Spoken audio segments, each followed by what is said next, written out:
Okay, welcome and happy Sabbath. Let's start with a word of prayer. Dear God, thank you that we can come together in this group. Thank you for the Sabbath, for this opportunity to study, to discuss, to share different views. I ask you for help to find answers on our questions. I ask you for your wisdom and Holy Spirit. Please guide us in the study and please let us see what you want to teach us. In Jesus' name we thank you. Amen. So my study is about Islam in connection to the Sunday Law Waymark. I believe that the institution of the USA commits a sin at the National Sunday Law Waymark. They fail their test and suffer shipwreck, and this is the close of probation and judgment for the institution. In connection to that, we should see the third woe as a scourge against the army of Rome for this apostasy. So now in the first part, we will look at the sin of the institution. And in the second part of my study, we will look at the scourge and look at the third woe. I want to make clear that I'm talking about the institution, not about the individuals. So the institution is shipwrecked at the National Sunday Law Waymark. This is their close of probation. So it's not their Sunday law, but it's their close of probation. That means their test begins before this waymark, which is Exeter 2021, is the beginning of the test, or it's the midnight cry for the institution. And this waymark, the Sunday Law Waymark, is the end of the test. It's close of probation. So we should not mix it up with the line of the 144,000, where we have here the national Sunday law. And the test is afterwards. The test is at the loud cry, going until close of probation. But here in the line below, we have the line of the institution where the test is already over. So when I'm talking about the Sunday Law Waymark, I'm talking about this waymark here on the line of the institution.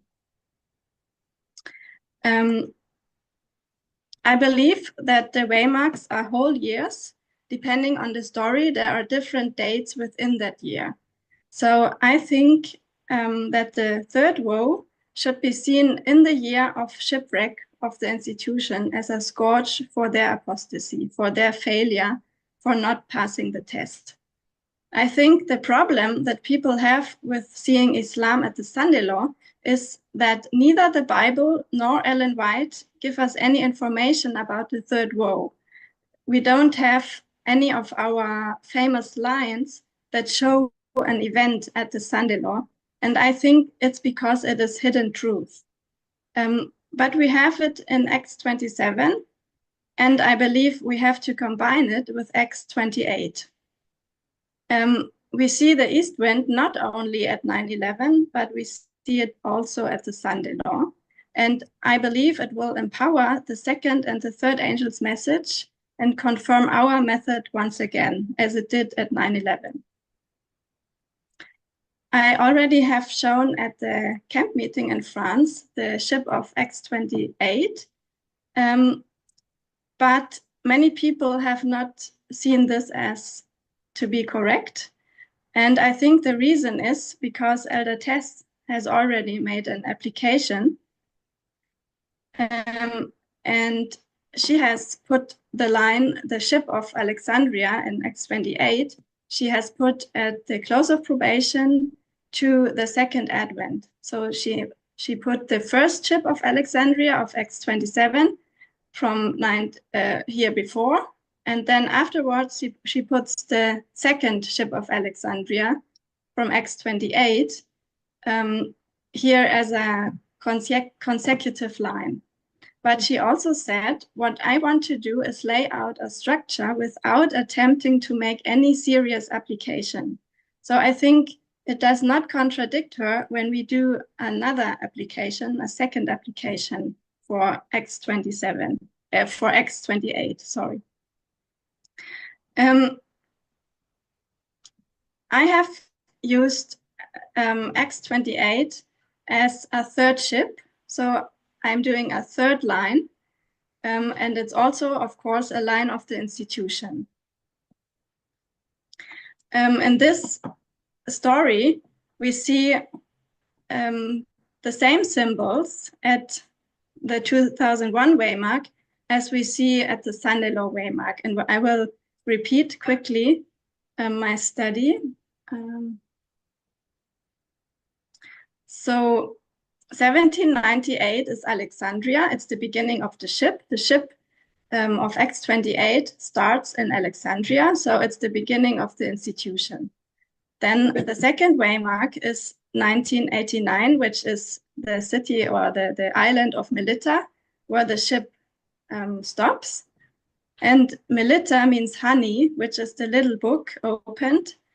Therefore, I placed it at 1989 at the time of the end. Then Syracuse, the next waymark, I would place at 2001 because it means swamp. It's located at two rivers. No, this is not the reason why I placed it there. The reason why I placed it at 2001 is because Paul tarries, the tarrying time we have at this waymark. Then I will come to these symbols later. Then 2021, the city of Regium means breach. And I believe that this is a symbol for January 6, when the democratic institution was damaged. In X-27, this is the moment when the ship almost shipwrecked, but then they cast 4 anchors and were therefore able to delay the shipwreck. So on January 6, 2021, democracy was almost overturned. Trump and his followers did not accept that they had lost the election and wanted Vice President Mike Pence to not certify the election outcome. So they wanted him to go against the votes of the people, to silence the voice of the people. It was like a coup attempt. But at that moment, the institution was strong enough to survive, but it received first breaches. So therefore, I would mark 2021 Regium, which means breach, at this waymark here. Elder Tess said that January 6 is part of the Exeter waymark of the line of the 144,000. And she said, we need to see January 6 as a prophetically significant event. It provides a window in America's future because of what has been done with its sins. So the whole year, starting from January 6, needs to be discussed. So I think this really belongs to Exeter. And it's a window, it's a prophecy for the next waymark, for the Sunday Law waymark. Now, 4 years later, on the day, on January 6, 2025, the person that almost destroyed democracy in 2021 was certified to be president again. Then on January 20, the first days when he was in office, he pardoned the rioters of January 6, and he began purging the FBI and other federal services from all who investigated against him because of January 6. So January 6, 2021 and 2025 is bookended. It's the history that got reversed. As Elder Tess had said, it's a window into the future. It was Exeter. It's because of January 6, there was an impeachment, there were several lawsuits and a Supreme Court decision. And despite of all what he did, he was allowed to run as president again. He was nominated by his party. The party should have been the gatekeeper to keep extremists out, but they voted him in at the RNC in July. Then there was the election, then the Electoral College meeting, and finally the certification. So none of these democratic processes that should actually prevent an extremist to come to power worked. He came through all of these gatekeepers. So the certification would have been the final moment when objections could have been made, but when Kamala Harris certified him without any objection by the Congress, it was done. And on January 20, on day one, as he promised, he immediately began his work acting like a dictator, issuing a flood of undemocratic, unequal decrees and flooding the zone, basically. So I believe that on January 20, or I believe January, I would put 6 and 20 together, that in this month, the institution of the USA has committed their biggest sin. It's finally shipwrecking democracy.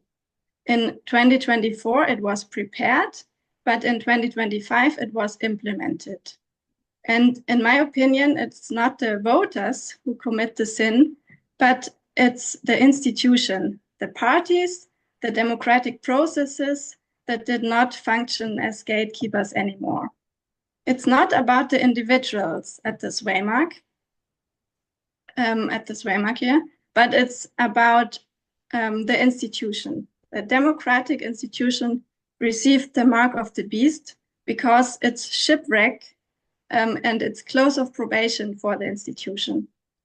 So it's still a democracy on the paper, but the extremist, the demagogue, is in power now. So the executive, legislative, judicial are all in his hands officially since January 20. In my understanding, this is the institution speaking as a dragon, even though it still looks like a democracy, like a lamb. So another reason why I would place Radium at 2021 is because we have the south wind here. In X27, we have the south wind at 1989, which is the beginning of the fall of the Soviet Union. And in X28, we have the south wind at 2021, which is the beginning of the fall of Russia. Now, we don't see the east wind in X28. We have here in verse 13 only the south wind, but not the east wind afterwards. But we know it's a rule of nature. It's a repeating pattern that Paul did understand. He knew that when there is the south wind, the east wind will follow directly after. So that means at the next waymark, there is the east wind. It's just a rule, a law. Luke 12:55 said, "And when ye see the south wind blow, ye say, there will be heat, and it cometh to pass." And the word heat means euros, a very dry, hot east wind. So it's just the rule. When you see the south wind, you know there will come the east wind. So even if you don't accept my application of X28, I think we can surely say we saw the south wind in 1989 and we saw the south wind in 2021, Soviet Union and now Russia. So when we have the east wind in the waymark after 1989, we should see the east wind in the waymark after 2021. Now, the final waymark of X28 is Puteoli. This is the city where the ship lands. It's the end of the ship, it's the end of the institution. Therefore, I would place it at the Sunday law waymark. Puteoli means sulfurous springs. This city is placed on sulfurous springs next to the volcano in Italy. Sulfur is found in the King James Version under the antique word brimstone, and it's basically a synonym. So the word brimstone is found in several places in the Bible and is connected to judgment. It points to the final judgment, to the close of probation. But in Revelation 9, 17 and 18, brimstone is part of the symbols for Islam, for the second woe, for the Ottoman Empire. So for us, the second woe is a parable for the third woe, the spiritual Ottoman Empire. So at Puteoli, at the Sunday law waymark, we have brimstone or sulfur as a symbol for judgment and Islam. At Puteoli, we see the east wind because we saw the south wind in the previous waymark. And we have the symbol of sulfur or brimstone. That means we have two witnesses pointing to Islam at this waymark. And it's a symbol for judgment, which means close of probation for the institution. The woes are the scourge for the army of Rome at this waymark at 9/11 and also at the Sunday Law, in my opinion. They don't kill the army of Rome, but they hurt it, as they did already at 9/11. Sulfur has also to do with the method of warfare, as Uriah Smith said. And as I said, we have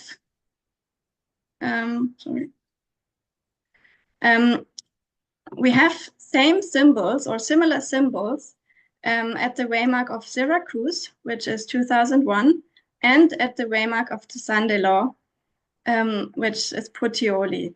So we have the city, which Syracuse is located on Sicily next to the volcano Etna and Paul Terrace.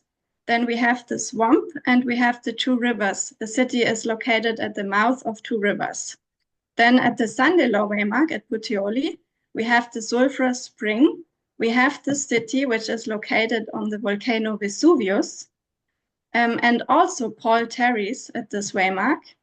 Then in X27, we have the two seas that meet, now two rivers and two seas. And then we have the east wind in X27, and we have the east wind at this waymark here. So we have several symbols at both waymarks that are similar.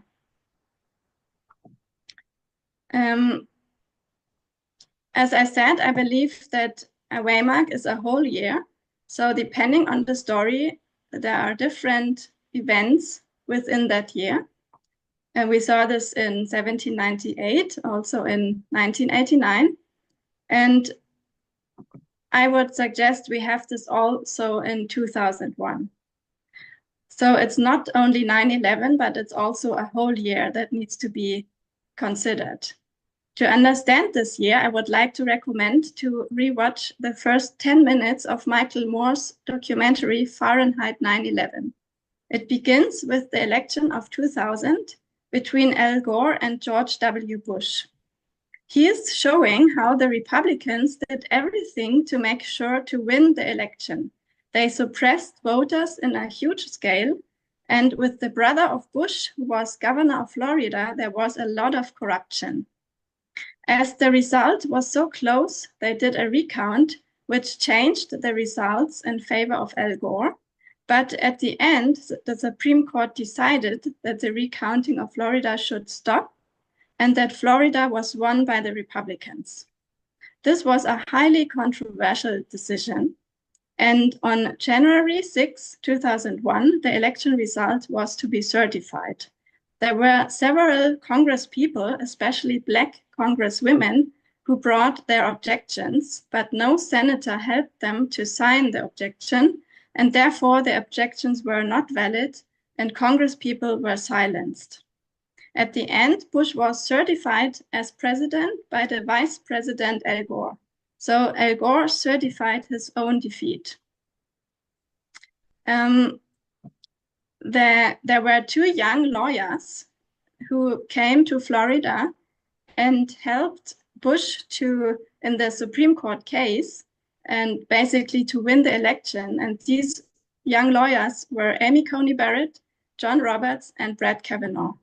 And we know all of them are sitting in the Supreme Court today. So I think there is another connection between the election or certification of 2000, 2001, and today.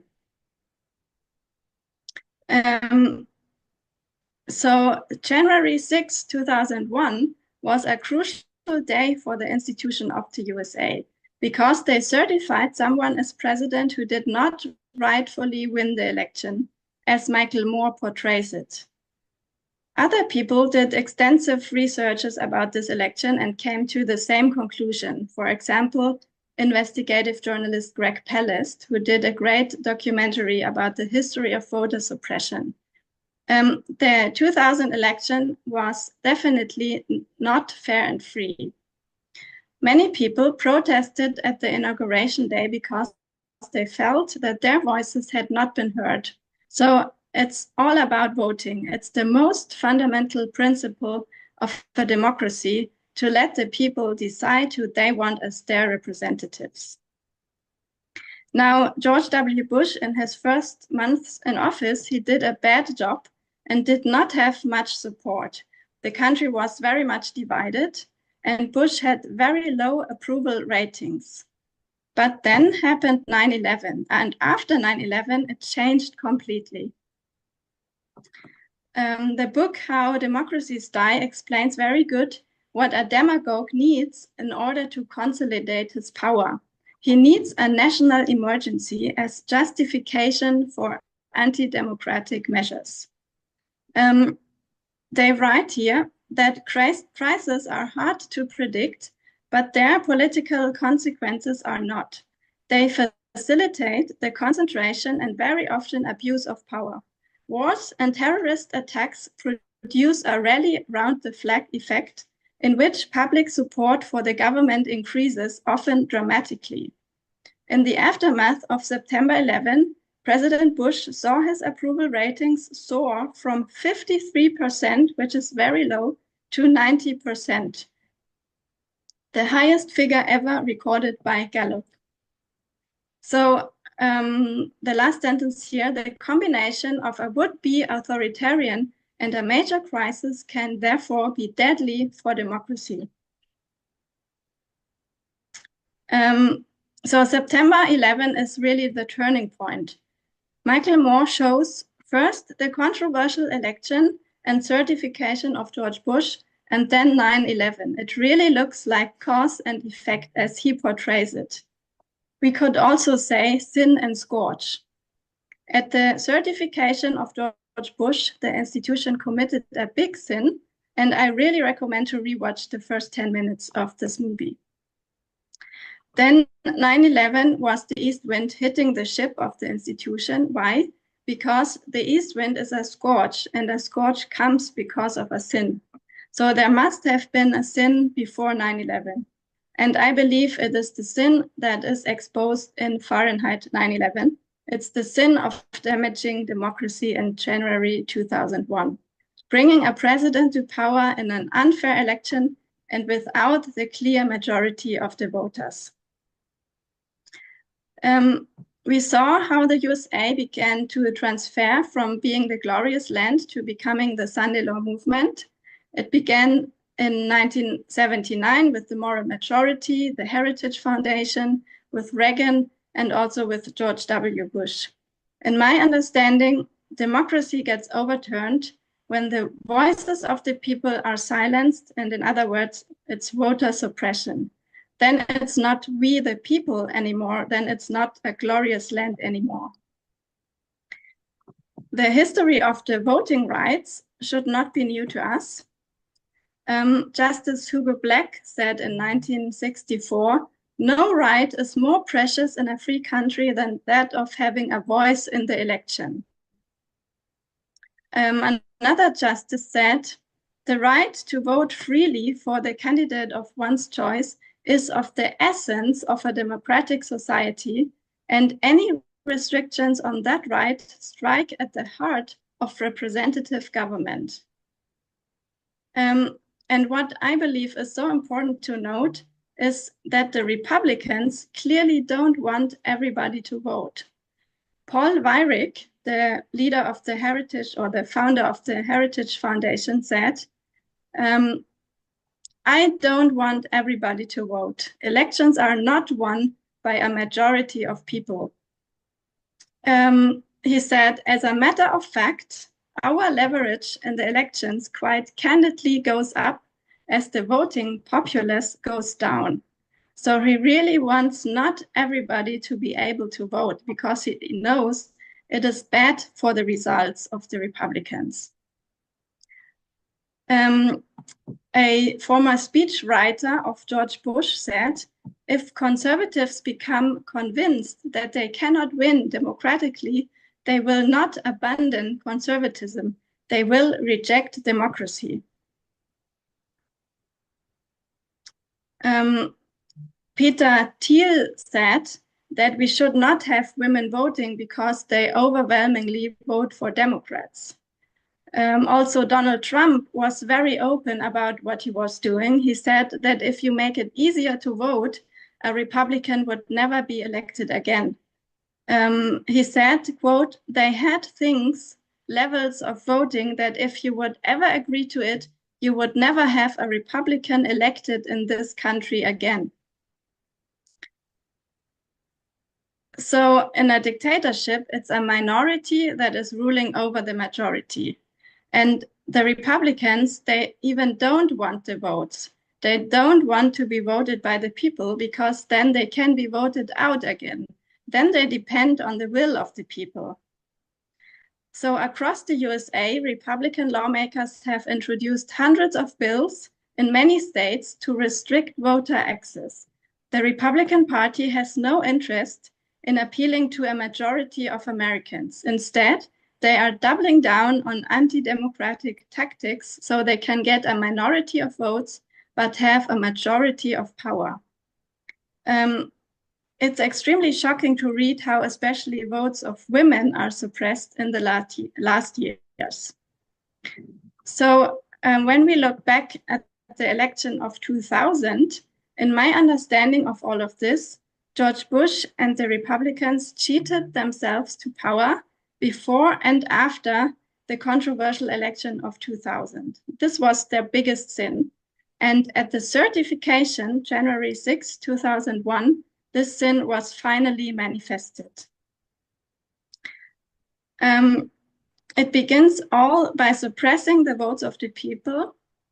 As I said, voting is having a voice, and everybody should have a voice and should not be silenced.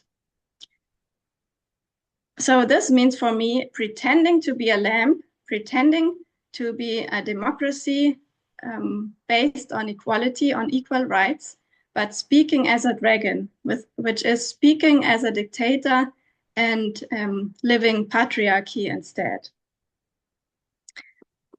You can read in Great Controversy what Ellen White says about the lamb-like horns and the dragon voice.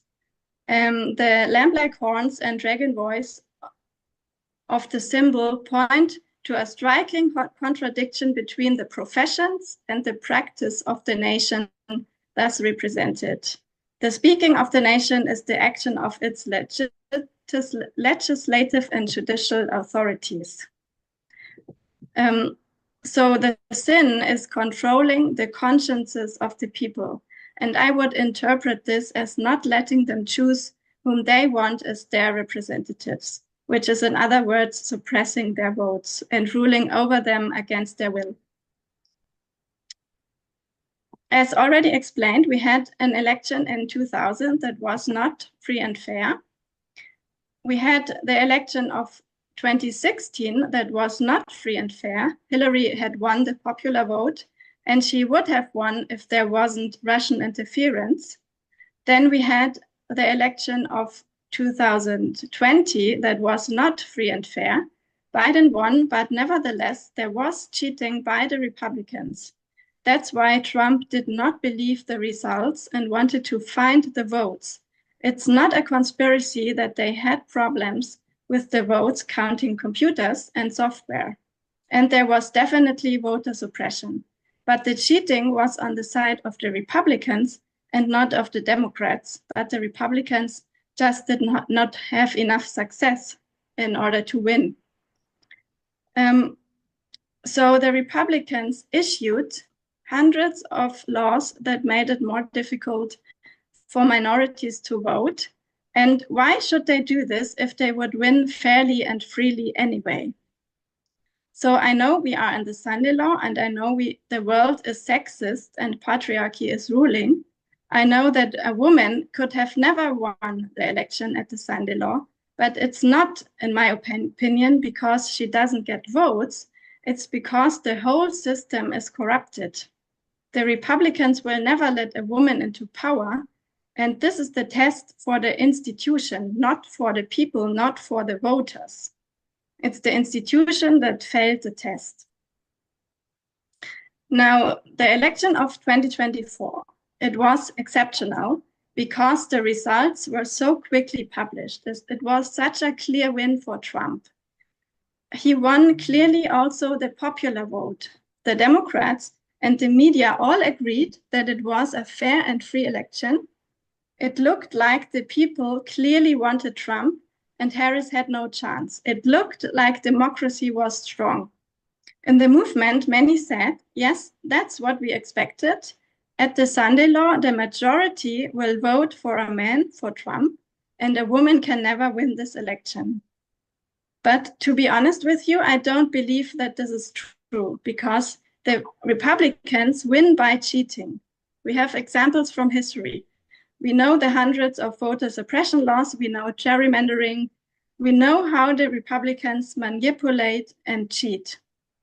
They took all precautions to guarantee that this election will be won. There are many reports and documentaries about especially Blacks and other groups, such as female students, that vote normally for the Democrats, and they are being suppressed from voting, and it got worse in the last years.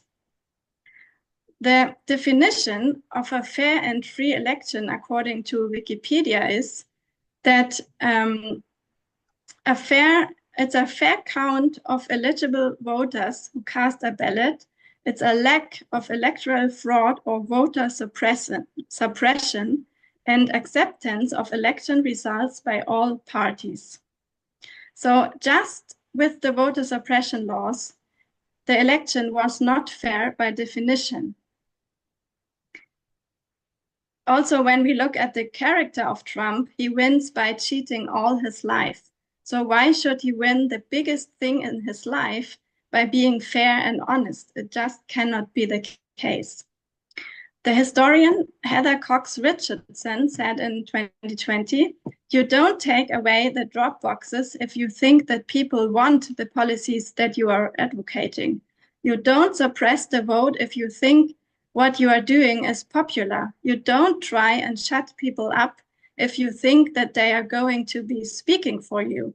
You don't go out there and lie about all your policies if you think people actually want them. Now, voter suppression covers several strategies. It is the strict voter ID requirements, it's restrictions on mail-in voting, it's polling place consolidations and closures, it's limitations on early voting periods, it's voter roll purges, it's criminalization of election worker assistance, and it's barriers to voter registration. And this has a disproportionate impact on minority communities. So in my understanding, a democracy is fallen when a minority of rich and influential people is ruling over the majority. This is dictatorship, even if it still looks like a democracy. So again, I don't deny that the majority is sexist and also that far too many like Trumpism. We see patriarchy gets more and more popular all over the world. But in my understanding, the majority does not want to be suppressed by an authoritarian leadership because the majority is liberal and wants freedom. And I think also the polls confirm this. There are journalists and organizations that are fighting since many years for fair and free elections, and they are analyzing the elections for years. They have a lot of experience in this. Their mission is to make sure that the people can trust in fair elections, which is the foundation of a functioning democracy. These organizations, for example, Smart Elections is one of those, they have found serious concerns about the 2024 election. And after all that we learned about the Republicans and Trump, I have no doubt that what these organizations say is true. You can do your own researches because I won't be able to read all of their arguments. And I will post a few links here. So if you don't believe this all to be true, it would be good if you check those links out and do your own research. I think even if we were not in the movement, but just as citizens who care about democracy and about our right to vote, even then we should stand up for truth and not believe the lies of a demagogue, because he is a cheater. These organizations found clear evidence. They wrote letters to Harris still in November to call for a recount in several swing states because of serious concerns. They also said, for example, there were over 200 bomb threats that disrupted voting and may have impacted the chain of custody of ballots. So all of these, they are listing different reasons why there were problems. And all of these points should have been investigated. Here is, for example, a letter to Kamala Harris on November 15 by a security expert. And he also says, you should reverse your concession. Call for both a full investigation of criminal activity and demand hand recounts in all 7 swing states. In my professional view, there are multiple and extremely clear indications the presidential vote was willfully compromised. He's also saying the results of the attack are improbable in the extreme and well tailored to the sole benefit of your opponent. So she had all those information already in November after the election, when it was still time to call for an investigation and for a recount. There's another organization, Election Truth Alliance. They did extensive analysis of the election data and found serious concerns about manipulation. It's also worth to check. And they are also fighting in different lawsuits now and are bringing regularly updates on their progresses. Greg Palast is an investigative journalist who has expertise in election investigation since 25 years. And he did a really good documentary on the history of vote suppression and Jim Crow. It's very well researched and worth to watch. This is the link here. It's called Vigilantes Inc. And he said that according to his extensive researches about voter suppression, he is sure that Harris would have won the election just based on the numbers of votes that had been suppressed. He is listing here some key numbers, which is really interesting. He's saying, as in Bush versus Gore in 2000, and in too many other miscarriages of democracy, this election was determined by good old vote suppression, the polite term we use for shafting people of color out of their ballot. We used to call it Jim Crow. And he is doing calculations based on statistics and analyzing. And he is calculating that Harris really would have won clearly the election. He's saying the nasty little secret of American democracy is that we don't count all the votes, nor let every citizen vote.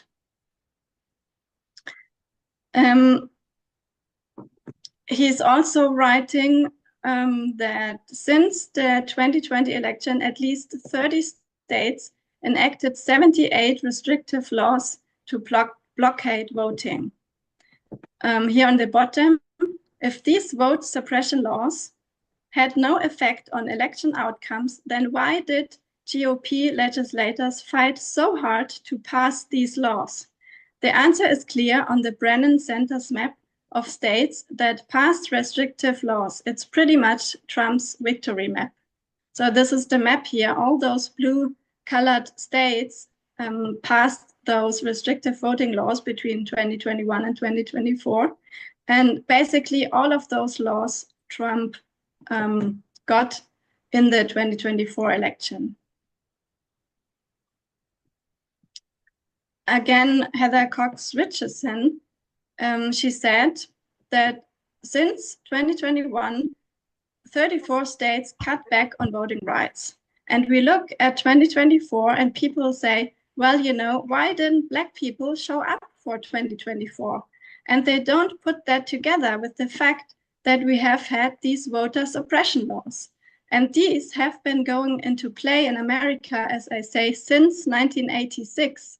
But they really dramatically take off in 1998 when Florida throws about 100,000 people off the voting rolls right before the 2000 election. Well, how many votes did the 2000 election come down to? And people point to the butterfly ballot in Florida, which did in fact siphon off a lot of votes from Al Gore to a right-wing candidate. But 100,000 people were dropped off the rolls in 1998, right before the 2000 election. And that has been multiplying ever since then. And that's one of the things that the American people are going to have to grapple with, because we are getting rid of the idea of fair and free elections, because simply find they are unable to vote. Their votes get discounted, their votes get challenged for one thing or the other. So I think we should take that serious. It should not come as a surprise to us that the election was definitely not fair, even if the Democrats and the media told us so. Donald Trump said, Elon Musk knows those computers better than anybody, all those computers, those vote counting computers, and we ended up winning Pennsylvania in a landslide. Thank you, Elon. So I believe the Democrats should definitely have called for an investigation before January 6th, before they certified the election results. Kamala Harris certified a demagogue into office. The Republican Party brought him up when they did not function as gatekeepers anymore, but Harris certified him at the final end. At the end, the Democrats did not fight anymore. They surrendered to their fate and to the fate of the citizens. They compromised. I think we can compare it to 1850. The South was pro-slavery, so therefore they were bad since the beginning. The North was against slavery, but compromised for the sake of the Union. With that, they committed a huge sin. So I think if the Democrats would not have accepted the election results now, there would have been violence and possibly civil war. So they had to accept it for the sake of the Union. They had to compromise. But with that, democracy finally shipwrecked, even though it still looks like a democracy. It's not comparable to a real dictatorship like North Korea, and it will remain a lamb, but it's also no functioning democracy anymore. It does not speak like a lamb anymore. The different gatekeepers for securing democracy did not prevent an extremist coming to power. We saw what the new president did on day one. It was acting like a dictator, issuing a flood of decrees and even beginning a persecution against equality. Therefore, I believe January 2025 is the starting point of the Sunday Law. It's the beginning of the Sunday Law period. The Democrats were not able to say that the election was rigged because they would have repeated his lie from 2020.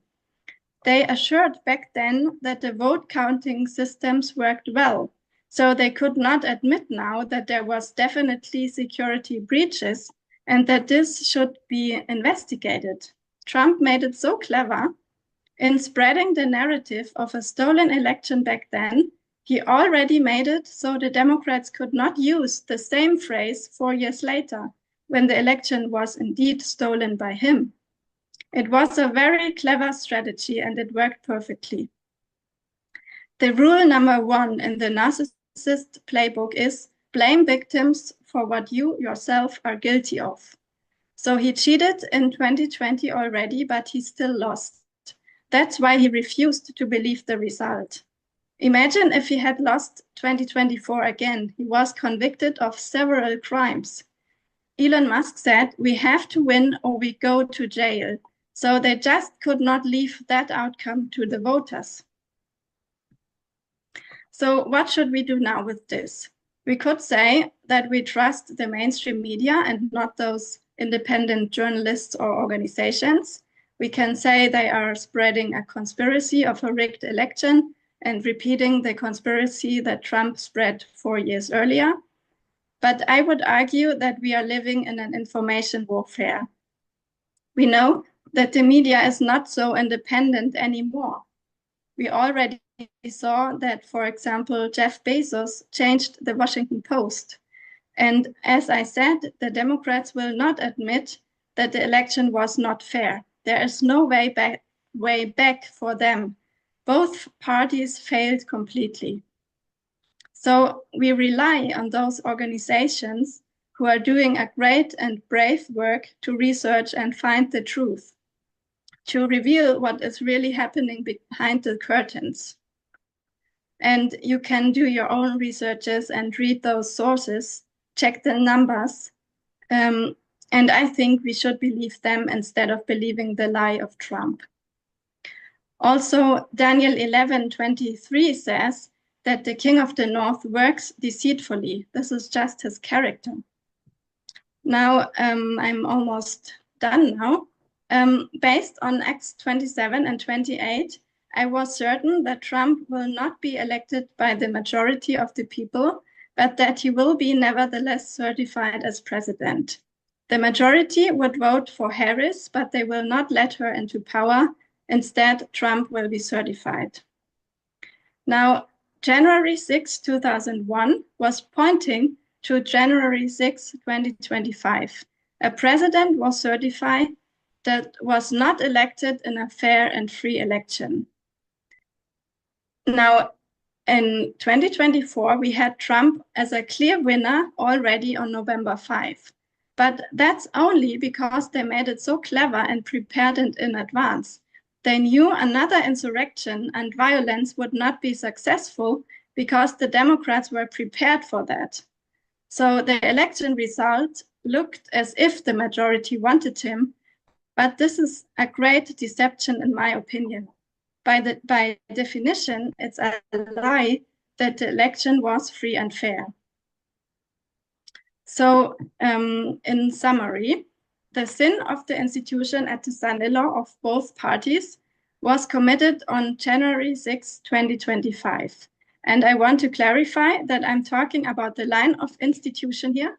For the institution, it's not the Sunday law, but it's close of probation. In this study, I wanted to show with the line of Acts 28 that we have the same characteristics at 2001 and at the Sunday law waymark. We see problematic election outcomes at both waymarks, and we see symbols of Islam at both waymarks. Now, 2021 is Exeter for the Sunday law, and January 6 is a window to the future of America. It was almost shipwreck, but they dropped the 4 anchors and certified Biden and Harris into office. So they had 4 more years to fight for democracy.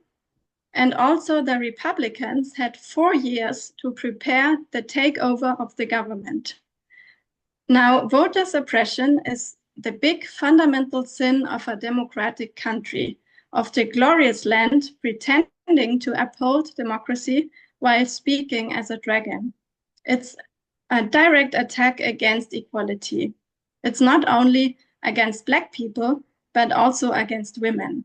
There is, for example, a new voter suppression law in the pipeline that is called the SAFE Act. And this will affect especially married women who changed their last names. So I suggest that we see the manifestation of that sin in 2025 with the certification and inauguration of a dictator after an election that was not fair and free. I wanted to show that the King of the North works deceitfully and does not win fairly. the institution receives the mark of the beast at this first Sunday law waymark, not the individuals. The test for the individuals comes later. In my opinion, July 2024 was Exeter, if we look at the fractal. It was a prediction, a foreshadowing of what happened in January 2025. So in my next study, I want to look at the east wind as a scourge and bring this then together with the sin. So let's close in prayer.